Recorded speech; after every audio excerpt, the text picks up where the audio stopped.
ID the Future, a podcast about evolution and intelligent design. Welcome to ID the Future. I'm Eric Anderson, and today I'm pleased to continue our series with members of the intelligent design community talking about their stories, their backgrounds and experiences, why they're involved with intelligent design, some of the challenges they've faced, and the importance of following the evidence where it leads. In short, why it matters. Today I'm joined by Dr. Scott Minnich, Senior Fellow at Discovery Institute's Center for Science and Culture and Professor of Microbiology at the University of Idaho. Minnich is perhaps most well known for his extensive work on the bacterial flagellum. Welcome, Scott. Well, thank you. It's good to participate. So when I first got interested in intelligent design, probably, 20 years ago, I saw this wonderful documentary, Unlocking the Mystery of Life, and remember seeing you talk about this amazing molecular system, the bacterial flagellum. How did you get involved in that project? It was really interesting. I had done a postdoc at Purdue. It was pretty much applied molecular genetics. I had cloned the Bacillus thuringiensis delta toxin gene, which is the Bt toxin that was in Monsanto put into plants, and took a job in industry, but really didn't like it. I had collaborated with a friend at Purdue on detection of Yersinia, and that involved identifying flagellin structures that are pretty unique that we could use antibodies for, and it kind of intrigued me. As I read about the flagellum, just some basic biology of it, I was fascinated. So when I was in industry, I called up Austin Newton at Princeton and said, "Hey, I'd like to come and work in your group." It unfolded from there. So I essentially took leave of absence. It was supposed to be for a year, but I ended up staying 3 years in Princeton working on flagellum biosynthesis. It was a great time. Yeah, that sounds great. And then how did you get involved with Unlocking the Mystery? Did they just contact you somehow and ask you to do an interview? Or when I came to Idaho as a faculty position, there was a former chair of physics, Larry Johnston, who had been in the Manhattan Project, came out of Berkeley. He was a student of Louis Alvarez, and he was retiring and interested in biology. And so we kind of formed a study group, and he kept saying, "What's going on with this intelligent design area?" And so I started reading that, looking into that, and found that Steve Meyer was on faculty at Whitworth College up in Spokane. So we made contact, and the documentary came out of that. Okay. Out of that relationship. Yeah, great. Well, I want to circle back to your work in a few minutes, but first of all, just wanted to share how much I've appreciated your work over the years and the careful and meticulous approach you've taken as you've addressed key claims, including those from the long-term evolutionary experiment. So on behalf of all of us, really appreciate everything you've done. Oh, thanks. So, Scott, take us back to the beginning, as it were. Where were you born? Where did you grow up? I was born in Honolulu. Oh, very nice. Before Hawaii. Somebody's got to do it, right? Before Hawaii. Yeah, before Hawaii was a state. My father was an Air Force pilot, West Pointer, the whole 9 yards. And so I grew up in the military, and we moved all over, time in Europe and East Coast, mostly in Virginia, Northern Virginia.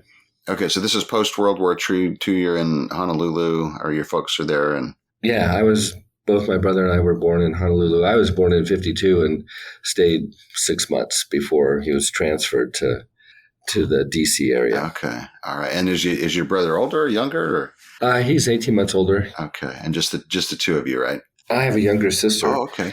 So she was in microbiology as well, although now she's, I think, kind of retired from that. But okay. Has been very active. Yeah. So when you're growing up, would you say your parents were kind of more religious or more secular in their leanings? What was your kind of as you grew up in that sense? I think they were. I would class them as agnostic. They would take us to church, my brother and I, and they would go sometimes, depended on where we were. But I had that history. In fact, for a while in high school, I was the only one in my family that went to church. No one else did. So yeah. Okay. I was kind of searching. I wasn't a believer, or I didn't understand what that meant. But yeah, we had the history, a tradition of the Episcopal Church. Okay, great. So as you're in high school and you're kind of growing up, when did you first realize you're fascinated with science, or did that come at a later time? I mean, I always enjoyed chemistry and biology in high school, Mm-hmm. but I had planned to go into the military. This was in the 60s. And my brother, when I was a sophomore, my brother went to Annapolis, and I thought I would go to West Point. And it was in the middle of the Vietnam War, and my father came home from the Pentagon, when Johnson stopped the bombing of North Vietnam, and said, find something else to do. I don't want you going to West Point. And that just threw me for a loop. So I went 180 degrees. I was more interested in history and social science and just the whole, culture of the 60s, and got caught up in that. Okay. Didn't make it out here to Berkeley, did you? I actually did. I mean, that was kind of a changing point for me. When I was a freshman at Washington State University, there were a group of us that hitchhiked down to San Francisco for an anti-war march. Sure. And sounds like you've got some commiserating you could do with Jonathan Wells there, and some of his experiences at Berkeley, San Francisco. Yeah. That's great. Okay, so you're in. All right, so you decide not going to West Point. You're going to do something else. So what did you study when you? I was kind of a free agent. Mm-hmm. I was, I actually would sign up for. I signed up for a 400 level sociology class and Black Revolutionary studies, and Mm-hmm. Really enjoyed that. But at the same time, I was required to take chemistry, and I took microbiology my first semester because my roommate was taking it, and I figured I'd just get the notes from him, and and that was the embarrassment. The only course I didn't do well in my entire career is Intro to Microbiology, because I never went. Yeah. But I think it was interesting when I got I had a 69% in this class. Mm. I had a D. I had straight A's, everything else. I went to the professor and knocked on his door. He was sitting at his desk, reading something, and he looked over his glasses, and he said, "What can I do for you?" And I said, "Well, I'm not a science major. I got a 69% in your class. It's kind of dinged my GPA. What can I do?" And he just said, "Get the hell out of my office." Oh, wow. And that made me so mad that I thought, okay, I'll retake this class and I'll do well. I'll go to it. But by the time I retook it, I had taken the second semester of chemistry, and there was a biochemist by the name of Ralph Yount at WSU that gave a section on molecular biology, focused on the lac operon of E. coli and lambda-phage. Oh, wow. It was a short introduction to molecular biology, and it blew me away. I thought, man, I want to do that, And so I started looking around, well, how do you work on this stuff? And at the time, E. coli was a paradigm. Yeah. And so when I went back into microbiology, I went in, off the deep end and never looked back. I was just intrigued by the whole process of organisms, even the simplest organisms, and understanding their physiology and their genetics. And here I am over 50 years later and still intrigued. What was it that intrigued you? I mean, was it the realization that there's controls or there's a systematic That's it, exactly. thing? Or yeah, I mean, I enjoyed biology and natural history, but this was decision making on the part. How does a virus decide whether to incorporate into the chromosome of its host or just replicate and get out? And all the control levels and feedbacks that were going on. This was really a biology that you could start parsing apart, make a mutant, see what the effect was. And it really brought it out of a mindset that I had that biology was just more descriptive. Mm-hmm. This was mechanistic. Yeah, you can really, I think that was the drawing point. Yeah, sink your teeth in and find out what's actually going on. Yeah. So you're still an undergraduate at this point, or? Yeah. Okay. And then you graduated with, what was your degree in ultimately? It was back in the day, it was in bacteriology and public health. Okay. So. All right. And then did you go to work, or did you go to? Nope. I went on to graduate school, did a master's in microbiology, and then went to Iowa State, did a PhD Mm-hmm. in microbiology, and just postdoc, little stint in industry, and then another postdoc, and then academia. Okay. Where did you do your postdoc work at in both of those times? Well, first one I did at Purdue, Mm-hmm.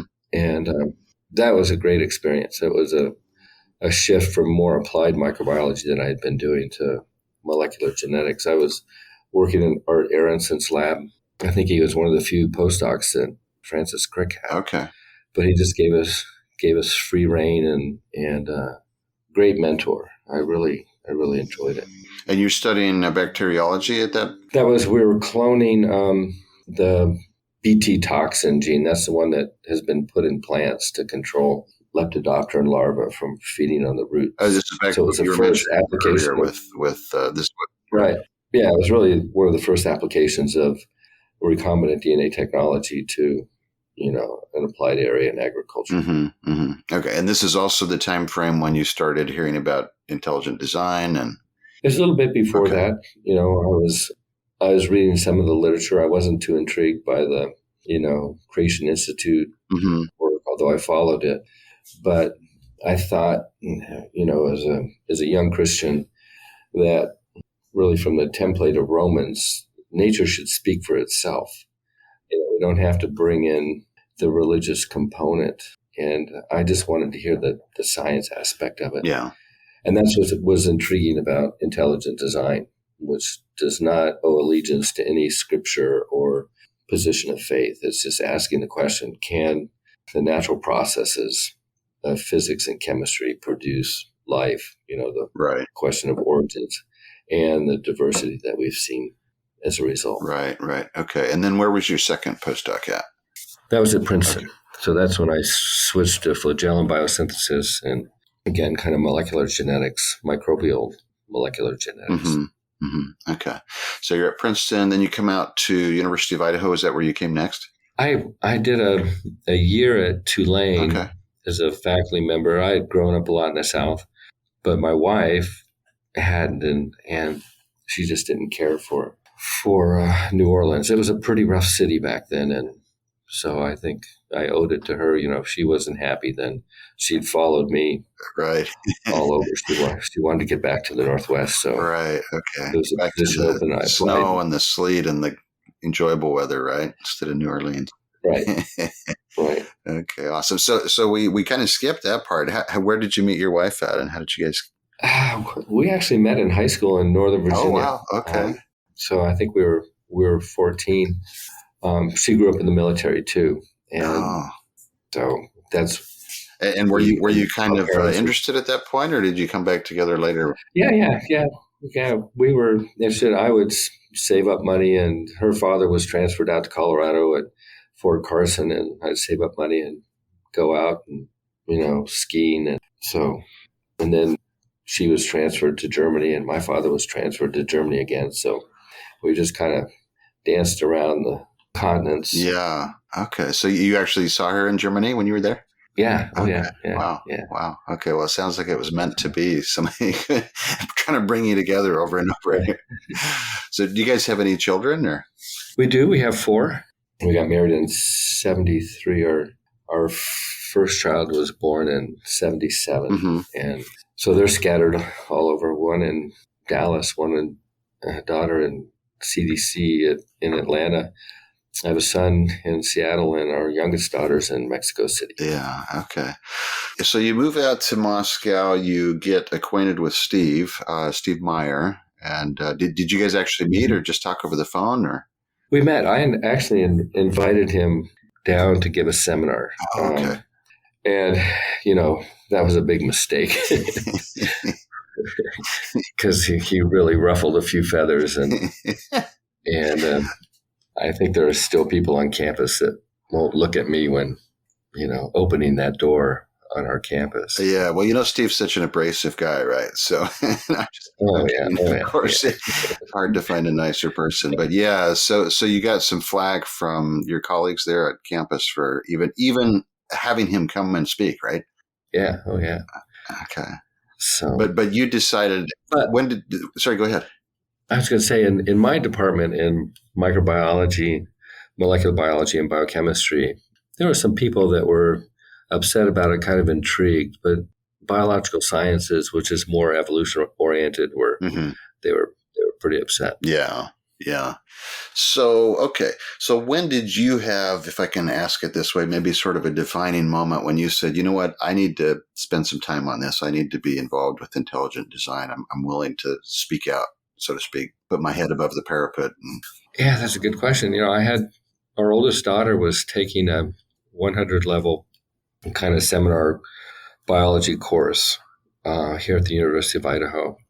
And it was really organized where faculty in biological sciences would come down on, I think it was a Friday afternoon at lunch and just talk an hour about their research, which was great. I mean, the students got an idea of what, who their faculty were, what they were working on.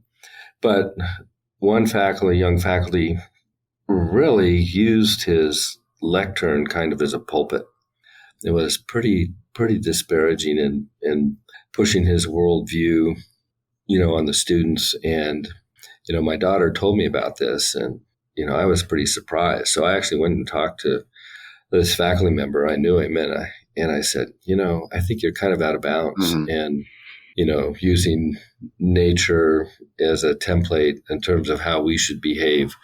And I think that's kind of dangerous territory. But we had a good discussion. But it was at that point where I thought, my daughter was pretty vulnerable. Some of her friends in the class were, and were being challenged, which was really good. But, I felt that I needed to counter that. Yeah. Yeah. Well, it's good to be challenged as long as you have an opportunity to hear both sides and to speak up and not, fear that your grade is at risk or anything like that, right? Right. All right. So then you decide to get involved. At the time, did you have any particular thoughts about evolution or the capacity of, say, mutation selection, or when did you first start to have doubts about that? Oh, I think from the beginning, that really wasn't a problem for me. And I remember even at Princeton, a lot of friends I had were postdocs in plasma physics out at the Forrestal Center, and they were intrigued about evolution and what I thought as a Christian in terms of its limitations. And I use the flagellum as an example. This is back in probably 86. Look at the elegance of this machine and all the control points. And I questioned whether we could get to this by a stepwise mutation selection pathway, because we know that if we knock out any gene, you lose a system. So what do you have to select? Mm-hmm. And that was kind of a precursor. I think, of course, Mike Behe was much more elegant in his argument when he formalized it in terms of irreducible complexity. But that just gelled when his book came out. Yeah. So I was going to ask about that. So did you have any conversations with Mike before he published his book, or did you guys kind of come to this independently? I think independently. I don't think I was sophisticated or had the time to spend in terms of formulating my arguments, but I was certainly tracking when his book came out that, this is what I think as well. And I actually, when his book came out, I actually emailed him because we were stumbling upon the type 3 secretion system in Yersinia in its relationship with the flagellum. And I thought, we may have a precursor. I don't know if that was the first indication that he had that there was a competitor for development of the flagellum. But right. Okay. That's when you guys first got in contact was. Right. Early 90s. Okay. Yeah. Okay. Yeah. And then, I think most of our listeners know, but just tell us briefly, how did that shake out with the claims of the type 3 secretory system as a precursor to the flagellum? Oh, man, that was, there was a whole Dover trial. The flagellum was kind of on trial. And I think Judge Jones kind of bought Ken Miller's argument that the type 3 secretion system was a precursor, although I was saying it can't be. The mutational density of these components of the type 3 are shallower than the flagellum. If anything, it's a degradation product of the flagellum that's been co-opted, but not the other way around. But, that was satisfactory to even some of my colleagues here at the university were teaching in their biology classes that the type 3 secretion system was a precursor of the flagellum, which, we know is wrong. And there was a review article by Shinichi Izawa, and he published in 2009. So this was 4 years after the trial. And I have a copy of it. Let me read this excerpt from the introduction, where, and he's a leader in biophysics of the flagellum, works with a good friend of mine, Kelly Hughes, and they're looking at irreducible complexity. So they're challenging Mike's assertion, but he says in the introduction that suggests that the assembly mechanism for the flagellar structure is universal and that the flagellar machine is essentially the same in all species. Then he goes on to say, since the flagellum is so well designed, his word, and beautifully constructed by an ordered assembly pathway, even I, who am not a creationist, get an awe-inspiring feeling from its divine beauty. However, if the flagellum has evolved from a primitive form, where are the remnants of its ancestors? Why don't we see any intermediate or simpler forms of flagella than what they are today? How was it possible that the flagella has evolved without leaving traces in history? I mean, that's the question right there. And it wasn't solved in 2005 at the trial. Wasn't solved in 2009, according to Shinichi, and we still don't know. Yeah, but pretty well, you think pretty definitively that, if anything, the flagellum is more ancient than the type 3? Oh, for sure.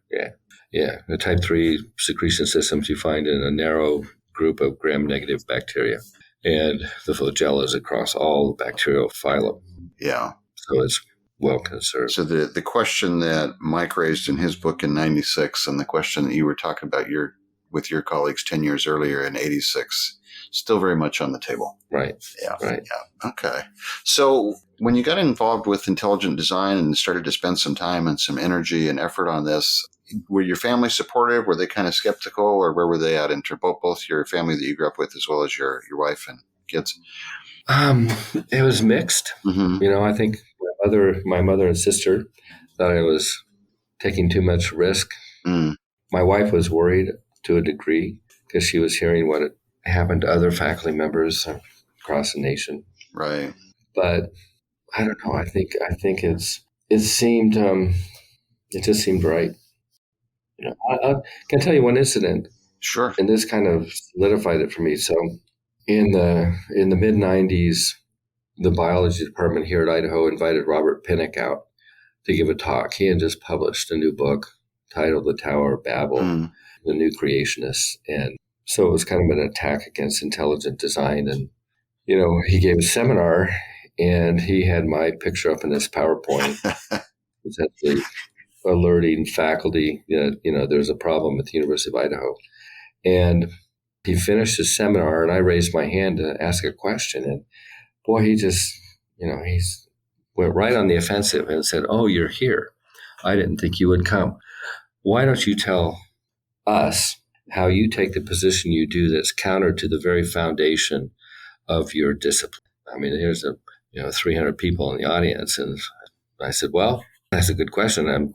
I'm sure other people are wondering too. But what I find interesting is you ended your seminar with the famous quote by Dobzhansky, "Nothing in biology makes sense outside the light of evolution." Okay. I happen to be in the most productive department in terms of grant awards and publications. We're in the heart of, modern biology, molecular biology, biochemistry. And we don't even have a course of evolution as a requirement, nor as an elective in our curriculum. So when you say nothing in biology makes sense outside of evolution, then, I would differ. We do great biology, and it's not part of our course content. I mean, the students will ask about it, and it's brought up in courses, but it's not formally taught. And in the department that invited you, the formal evolution course is 400 level.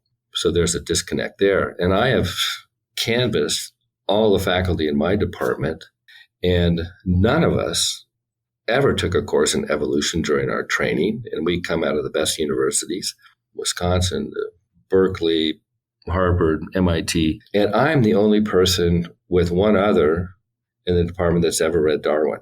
So I beg to differ with you on your point, but it was true. I had asked to take a course in evolution when I was a graduate student, and my mentor said, "You don't have time for that." You got to do biology. Right. Yeah, that's great. So that brings me to, what you were talking about a little bit earlier, Scott, which is at some point you had invited Steve down to give this talk and got some askance looks from your colleagues thereafter. So what kind of, if you don't mind sharing, in addition to this experience with Minnich, what kind of experiences have you had where you've been challenged or maybe even attacked personally or in your professional career due to your support of intelligent design? Oh, it's been off and on. I think when I participated in the Dover trial, that really rankled my colleagues, and I was actually censored by the university president, White, at the time, where he went public and said that intelligent design will not be taught in the physical biological sciences. If it is addressed, it'll only be in the sociology and the philosophy courses. And afterwards, he made this assertion. Apparently, faculty on campus went to the president and complained, that I was participating in this trial. And, I just said, I'm not teaching this in my course. Coming back to that point, I know the difference between a pulpit and a lectern, and I'm not crossing that bounds. But my colleagues are. They're teaching against this viewpoint, and there's an imbalance there. But that was tough. And they even went to, I had an affiliate position at the University of Washington since I teach first-year medical students. And they went to the dean in College of Medicine and complained. And, I had to assure them that I wasn't teaching intelligent design in my infectious disease course. Right. Okay. And there have been other instances too, but, it comes with the territory. So yeah. Well, why have you kept at it? I mean, why does it matter to you to continue voicing your thoughts and your understanding, even in the face of some of these kinds of challenges? Because I think this is the big question. Evolution is important. Don't get me wrong. Mutation selection happens, and organisms can adapt. It's just a question of what is the limit, and I think it is limited. I think you fluctuate around a mean, but you're not generative. It's a preservative mechanism. It's not generative. And so then the question comes, how did this come about? I mean, if you look at DNA, this is the most sophisticated digital information storage readout system that we know of. And it's got analog information built into it as well. And it's not an arbitrary code. It's a bias code that ensures that if you have a point mutation, a single change in the code, that you're going to get either the same amino acid or one that's in the same chemical family. How did this happen? And we know from experience that where you have codes, language, musical scales, mathematical symbols, there's mind behind it. And this is a mother of all codes. It is just mind-blowing. And it's optimized to minimize mutations, the effect of mutations. And that's got to cause you to stop and wonder, right? It's such a elegant system. Yeah, and there's a great irony, I think, in there, Scott, because not only the code, but all of the error correction mechanisms and the proofreading and the quality control that goes on is geared toward minimizing, in many, many cases, right? Minimizing the effects of this mutational process. But on the other hand, evolutionists are kind of speaking out of the other side of their mouth and saying, but all of these remarkable systems that help prevent, mutations came about because of mutation. I mean, it's just a very ironic sort of state of affairs. Right. That was the first half of my conversation with Dr. Scott Minnich about his journey to intelligent design and why it matters to him to continue sharing the evidence for design in the world. Join us next time as we continue our conversation. Dr. Minnich will share how he became involved in reviewing the results of the famous long-term evolutionary experiment and how he and his colleagues conclusively demonstrated that the implications of this important experiment were not as the supporters of Darwinian evolution had claimed. For ID the Future, I'm Eric Anderson. Thanks for listening. Visit us at idthefuture.com and intelligentdesign.org. This program is copyright Discovery Institute and recorded by its Center for Science and Culture.